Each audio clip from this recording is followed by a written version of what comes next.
So the eclipse, it would just darken the Earth? Because of where we were coming off of Antarctica, and a couple weeks before we launched the mission, they're like, hey, we've been running some numbers and we don't think it's going to work. So I opened the hatch and goes right back to flush with it. I'm just looking at it and they were like, you're go for manual hatch opening. Next thing you know, you're just staring out into the black void. Is that what you saw? Just a black void? What I was feeling was like a very unsettling, we don't know what's out there, but it's all very hazardous to us humans. We were at 750 kilometers, so almost like double the height of the space station during the spacewalk. Let's talk about the spacewalk. Sure. What was that for? So we tested out the first new spacesuit that was made in 40 years, and SpaceX and their team of really brilliant engineers built it in about 2.5 years. And it's pretty important because people have been working a really long time to build replacement NASA suits, and it hasn't happened yet. Now, it was like, I would say, look, it was a lot closer to a min-viable product than it was something you'd walk on the moon or Mars with. But I can tell you, I recently just got an update on it, and they've already gone 2 generations beyond it, which will be cool to see them test at some point in the future. Just like I mentioned before, you can't go to space without feeling gratitude for everybody who helped you get there. And when I was, in that suit outside the Dragon vehicle, I was thinking about all the people that worked really hard to make it and test it, to keep me safe. There is nothing between me and death other than a visor. And I had no doubt that what they built was going to perform well, and that someday some evolution of it would be used on the moon or Mars, and that's what's going to happen. But I guess maybe just say, like, it's a lot different than looking out the window. I'll bet. I was like, it's going to be it's going to be a visual thing, and it's an everything thing. You got all these sensations coming together. You're cold. We were really cold. You're using 2/3 of your oxygen supply is being used to cool you, and I think SpaceX erred on really cold because a lot of the old air-cooled suits from the 60s, all those astronauts overheated and they were sweating in their eyes. They could barely get back in the Gemini capsule. Well, we were plenty chill. You got all these pressure, changes and sensations because we were operating at 5.2 PSI. You've got exertion because you're working against the suit at 5.2 PSI. You're hearing the airflow, and then you're getting the visual stimulus, and it's all coming together at once, and it's pretty wild. What are you walking on? So I was on the top of the spaceship. So they built this mobility aid. They called it the Skywalker.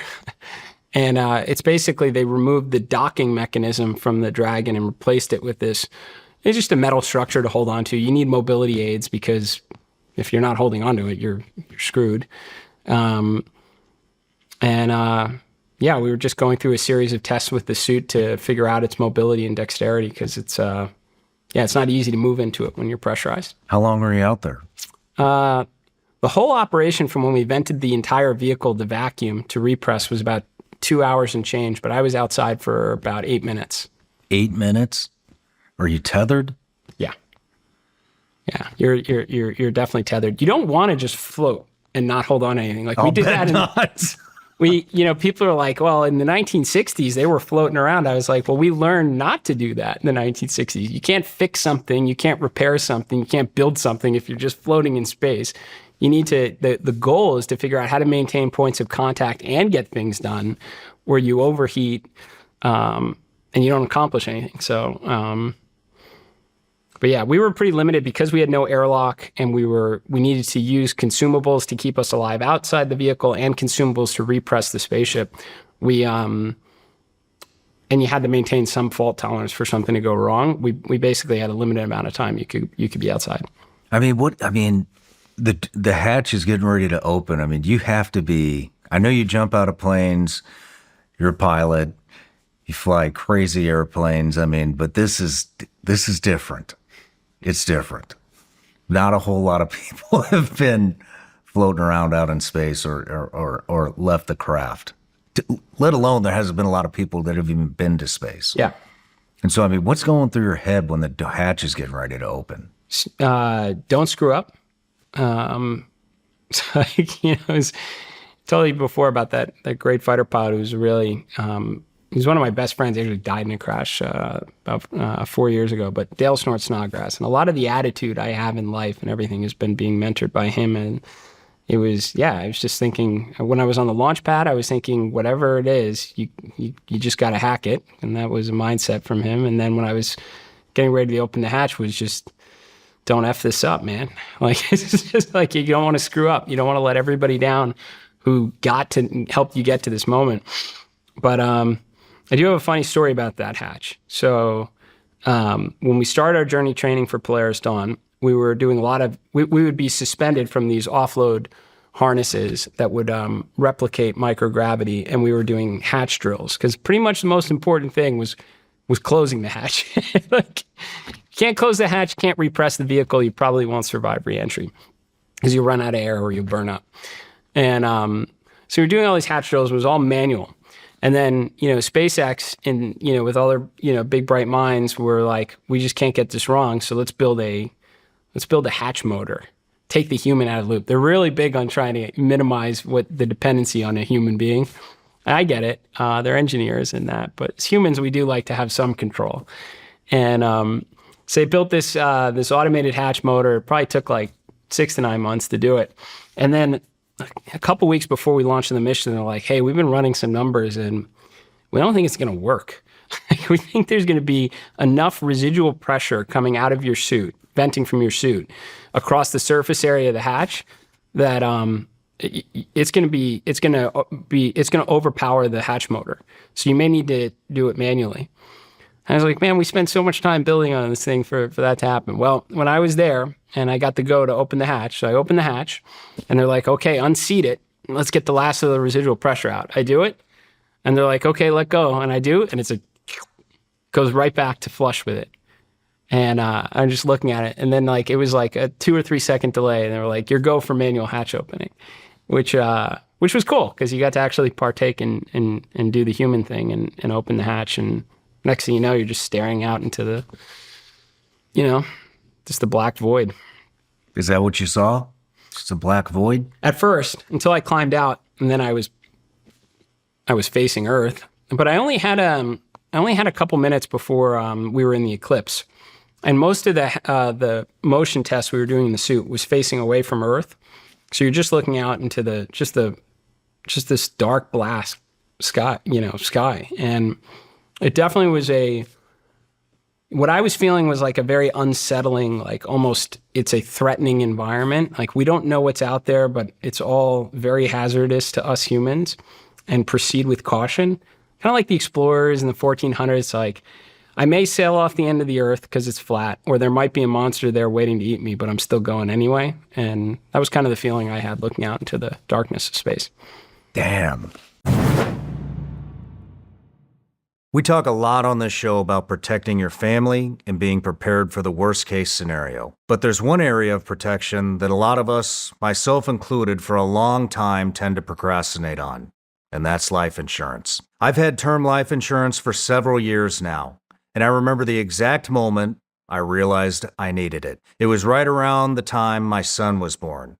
I started thinking about the mortgage, the kid's education, and all the expenses I'd want covered if the unthinkable happens and I'm not here to provide for them anymore. But having a plan in place is what actually allows you to breathe easier. If you've been putting this off because you think it's too expensive or too much of a hassle, you need to check out Fabric by Gerber Life. Fabric by Gerber Life is term life insurance you can get done today, made for busy parents like you, all online, on your schedule, right from your couch. You could be covered in under 10 minutes with no health exam required. A lot of people assume their work-life insurance is enough, but most policies don't provide nearly enough coverage and don't follow you if you leave your job. Fabric offers affordable, high-quality life insurance up to $1 million in coverage for less than $1 a day. Fabric is partnered with Gerber Life, trusted by families just like yours for over 50 years. And Fabric is rated excellent on Trustpilot with over 1,900 five-star reviews. There's no risk, you get a 30-day money-back guarantee, and you can cancel at any time. Join the thousands of parents who trust Fabric to help protect their family. Apply today in just minutes at meetfabric.com/srclips. That's meetfabric.com/srclips. meetfabric.com/srclips. Policies issued by Western Southern Life Assurance Company, not available in certain states. Prices subject to underwriting and health questions.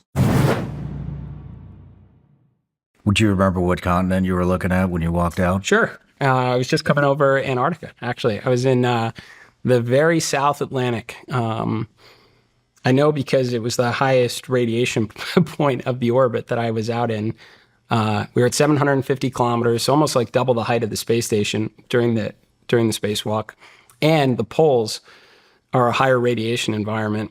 So my heart rate sensor burnt out from rad hits. But yeah, I remember looking at, as we came over, it was just a portion of Antarctica going into the South Atlantic.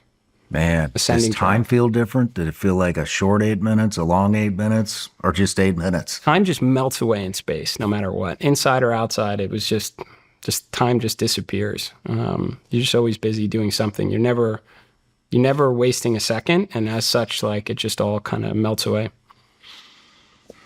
What was it like coming back in?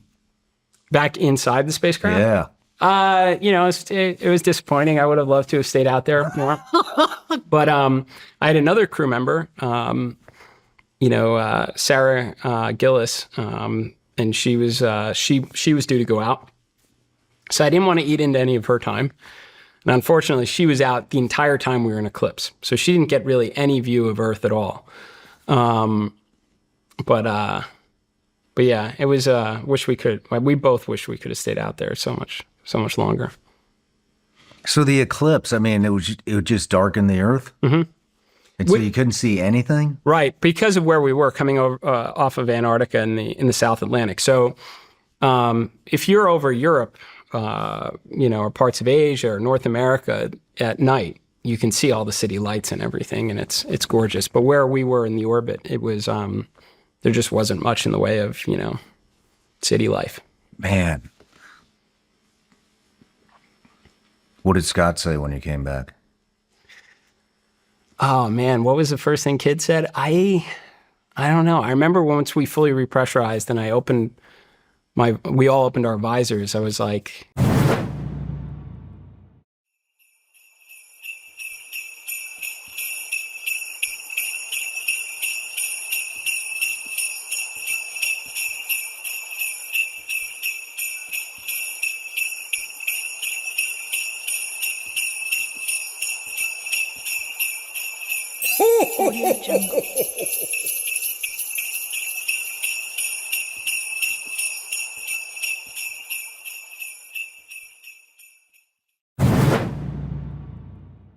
whatever that smell is, that's what space smells like. And honestly, it just smelled like fresh nitrogen and oxygen. But other than that, we probably all remarked about how freaking cold we were. I mean, we were shivering. We all had these core body temperature pills, and we were all cold. Yeah. But, incidentally, obviously, Kid and I were on that mission together, but our two crewmates, Sarah and Anna, they're the women who've been farthest away from Earth ever. Pretty awesome. And they're brilliant engineers. Really great people. So when you come home, did you guys have a debrief with Elon and the crew that made it possible? Elon wasn't in the debriefs. He was incredibly engaged in all of the major milestone meetings that lead up to a launch. So you have a launch readiness review and a flight readiness review, and it's like a full scrub of everything, including all the risks, all the open risk issues that could potentially play a part. He was super involved in that, and he showed up to the launch too. We didn't see him because we were already strapped into the vehicle, but the debriefs are usually with the engineering teams that own various components. So you'll do kind of a general crew ops debrief, and then you'll go almost system by system, and which is awesome. Like it's fun thing to be involved in and kind of share what you learn from it back to the people who are going to try and make it better and more reliable. But yeah, Elon wasn't in the debriefs, but he was definitely in all the big decision-making points leading up to launch. What kind of questions, were they asking you? Other than the systems and stuff that none of us are going to understand, there has to be a ton of questions about what was it like. They don't generally ask things like it is usually more technical or operational related. The first thing, which is immediately after you come back, is anything that poses a safety of flight risk to the next crew up or those that are up there on the space station that have to come home. So they'll go very specific into things that they need to know immediately. So like my first mission, Inspiration 4, the toilet broke. And it was not something we did to it. There was a line under the floorboards that like disconnected, and you had really no indication. Bottom line is like urine was just getting sprayed into the bottom half of the vehicle. It's down, kind of you. It's not like you'd see like pee floating around. It was trapped underneath the vehicle in a bad spot, and it was mixing with this chemical that accelerated the corrosion on the like the pressure vessel of the vehicle. And in 3 days, that combination of urine and that chemical actually started corroding portions of our spaceship. Oh, wow. So they needed to figure that out immediately because NASA Crew 2 was on the space station. They used that toilet, and that vehicle's up there for 6 to 9 months. And it's like, if the same thing happened to them, we could have a serious problem with the integrity of that spaceship. And the same thing did happen to them. And there was a lot of corrosion. And SpaceX had to immediately go to work and do a bunch of testing to make sure that hull of that vehicle was capable of surviving the conditions of reentry. So that becomes like kind of day one priority. Or something with like the parachutes or an avionics issue. Like they want to get to the things immediately that affect human life. And then some of the nice to have stuff that you don't need to figure out right away, that's like 2 weeks later, 4 weeks later, and it's kind of more technical. Gotcha. Have you spoken with Elon since you got back? Yeah. I mean, what kind of questions did he have? He didn't, I was nominated for the NASA gig, like 2 months after I got back from the mission, and it was shortly thereafter when I was at Mar-a-Lago where I saw him for the first time, and we were more talking about things like, some of the things he was trying to tackle with DOGE, where he thought that there was, inefficiency or bureaucracy that was, impeding, agency progress within the government. It was kind of conversations like that. We honestly didn't even, people assume like we talked about like Mars at all costs, forget the moon, everything else, or conversations like that. We never really did. It was just more about, kind of government inefficiencies. I don't think we ever talked about Polaris, none. Wow. Are you he always moves on to trying to solve the world's biggest problems. Yeah. And he's trying to solve a lot of them across his companies. But at that time, he was trying to solve the national debt with an interest payment that exceeds the Department of Defense budget. That was his priority. So we really weren't talking about Polaris. Yeah.